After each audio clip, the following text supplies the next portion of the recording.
Alright, so I genuinely believe that I owe Hoyoverse an apology because I genuinely thought that Pure Fiction would be absolutely rough. Not like in the sense that it would be tough, because I mean, like we know for a fact it's endgame content, it has to be tough. But I thought it would be like clunky and weird and odd, and I was not gonna like it personally. And I have to eat my words.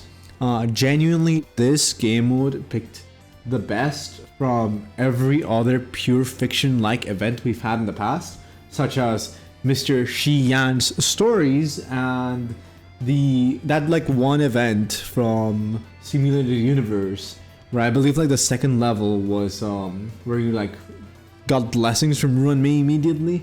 It was insane. Heck, like I just adored those like final bosses where it was like, hey, like one way after another. I liked them, it was fun, but it wasn't like my favorite. And now having to do it, but for Stellar Jades. And if I don't perform well, I don't get the Stellar Jades, right? I wasn't a fan of it. And I thought that I would find it dull, I would find it boring. I could not have been more wrong. Genuinely speaking, I am having so much fun in Pure Fiction. And mind you, I also have a lot of fun in Memory of Chaos, but that is because I'm insane. So take that with a grain of salt. Regardless, I'm just genuinely surprised by how much I'm adoring Pure Fiction, because one of the things that I genuinely adore about it is how unique they've made it, right? And I feel like they kind of grabbed concepts from their previous game modes, both from Genshin and from Memory of Chaos, and improved upon them, right? And I say this because the star system is so freaking good, because now I no longer have to deal with a 35 out of 36. That shit was ultra tilting. Now mind you, when you do get that 59,999, yes, it makes you wanna smash your screen, but at least you feel like, oh, I was like literally right there, so like I can probably get it again, you know? Or maybe if I get another crit, like we'll be Gucci. Or heck, maybe if I just level up one of my traces, we will reach that point. That's how I see it, right? And it feels more rewarding than Memory of Chaos does, because there's no longer that work that goes to waste, so to speak.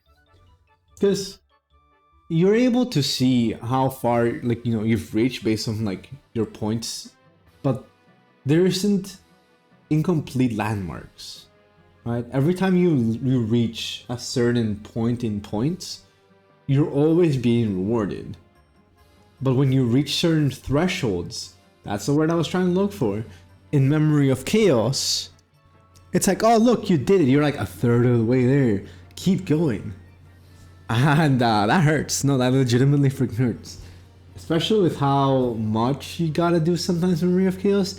So I know that I've seen people that like recommend, oh, like the first time around, go like ultra aggro, so you can get like all the, whatchamacallit, all the Stellar Jades. But like the next time, you know, you can afford to go more defensive, so that like you can get the number of rounds first, and then you can get the have no characters be down later.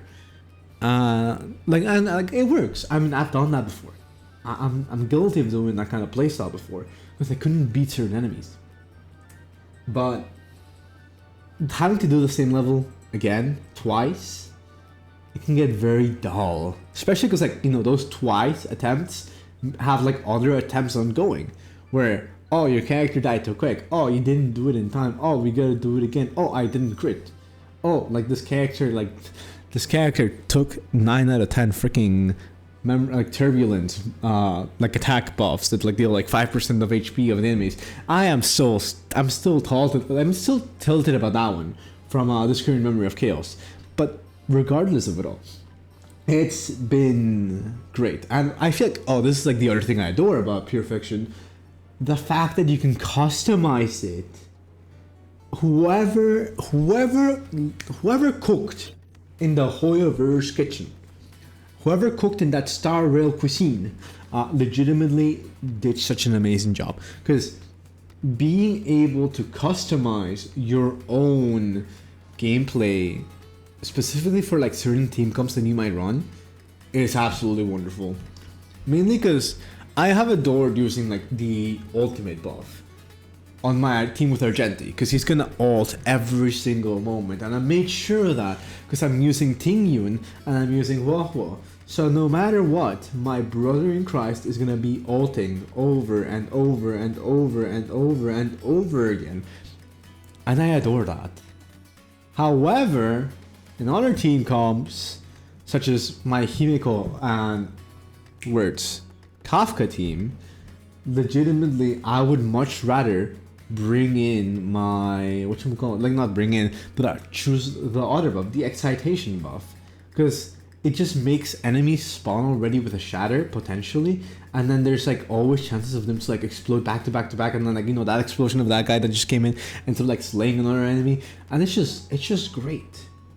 And then sometimes you don't even have to wait for them to just like die. Sometimes like legitimately you can just like boop one of them and then it causes like a chain reaction, or you were so close. And then, I don't know, like Himiko just like does a little, whatchamacallit, like AoE, a little follow-up attack, and it's just great. I still have no idea why people are obsessed with like follow-up attacks on this game. I mean, I guess it kind of makes sense, because Himiko and both Herda do like massive AoE damage. Oh, by the way, that's another thing, I'm gonna go into it in like a second, but yeah, Herda's not playable. Like, actually S tier. So, suck it, people. Essentially, yeah, I don't know, I just like how well they've like done. I already lost track of what I was saying like 2 seconds ago.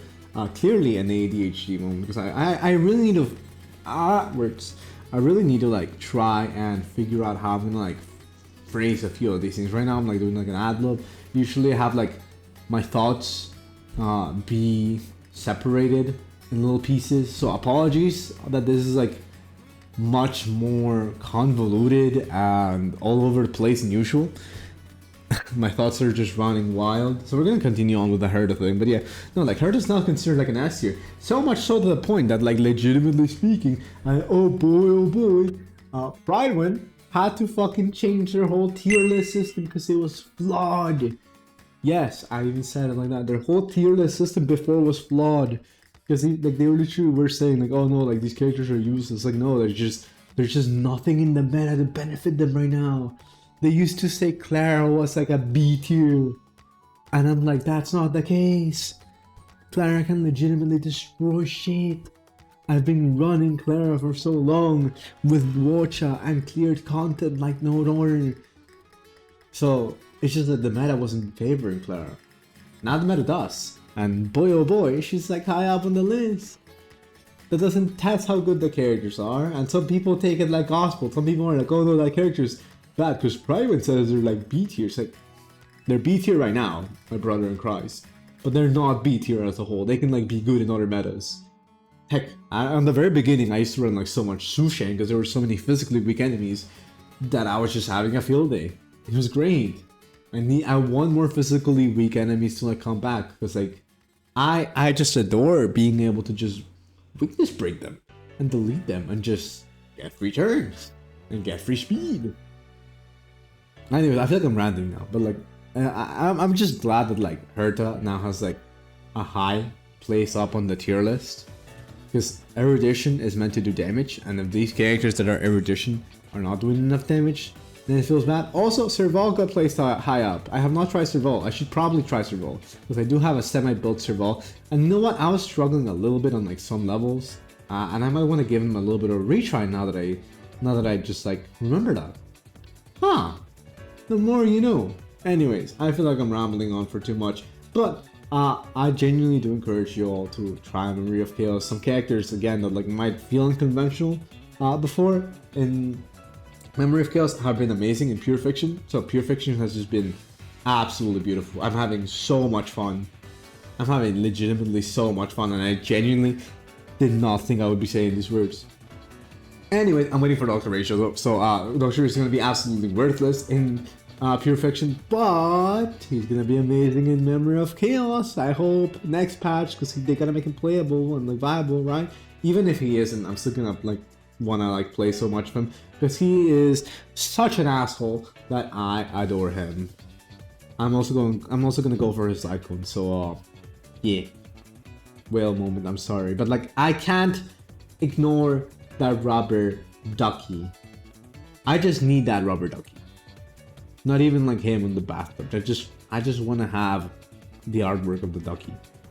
Anyways, with that being said and done, if you've enjoyed this sort of content and like you would like to support me, please be sure to drop a like and sub if you like, you know, like to so that you don't miss out on content like this. I know that this time around this is like way more all over the place, and I'm sorry about that. I'm like doing this on like a little bit of a timer, so whoopsie.